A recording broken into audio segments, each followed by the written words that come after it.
Court marriage ಅಂದ್ರೆ ಏನು and ಯಾರು ಕೋರ್ಟ್ ಮ್ಯಾರೇಜ್ ಮಾಡ್ಕೊಳ್ಬಹುದು ಅಂತಂದ್ರೆ ಇಂಡಿಯಾ ಅಲ್ಲಿ ಎರಡು ರೀತಿಯಾದಂತಹ ಮ್ಯಾರೇಜಸ್ ನ ನೋಡಬಹುದು. ಒಂದು Hindu marriage act, Muslim marriage act ಮುಖಾಂತರ ನಡೆಯುವಂತ ಟ್ರೆಡಿಷನಲ್ ಮ್ಯಾರೇಜ್.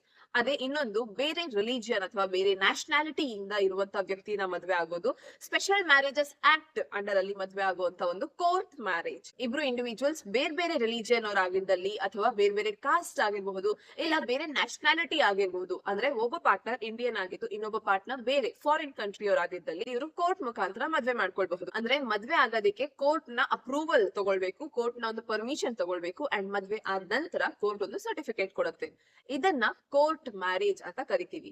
ಆದ್ರೆ ಕೋರ್ಟ್ ಮ್ಯಾರೇಜ್ ಬೇರೆ ಅಂಡ್ ಮ್ಯಾರೇಜ್ ಸರ್ಟಿಫಿಕೇಟ್ ಬೇರೆ. ನಿಮ್ಮ ರಿಲಿಜಿಯನ್ ಅಂಡ್ ನಿಮ್ಮ ಟ್ರೆಡಿಷನ್ಸ್ ಪ್ರಕಾರನೇ ಮದ್ವೆ ಆಗಿ ನಂತರ ಕೋರ್ಟ್ ಅಲ್ಲಿ ನಿಮ್ಮ ಮದುವೆನ ರಿಜಿಸ್ಟರ್ ಮಾಡಿಸಿದಾಗ ಸಿಗೋದು ಮ್ಯಾರೇಜ್ ಸರ್ಟಿಫಿಕೇಟ್. ಅಂಡ್ ಈ ಮ್ಯಾರೇಜ್ ಸರ್ಟಿಫಿಕೇಟ್ ಮ್ಯಾಂಡೇಟರಿ ಆಗತ್ತೆ, ಕಂಪಲ್ಸರಿ ಆಗತ್ತೆ ನಿಮ್ಮ ಮದುವೆನ ರಿಜಿಸ್ಟರ್ ಮಾಡಿಸೋದು. ಯಾವುದೇ ರೀತಿ ಮದುವೆ ಯಾವುದೇ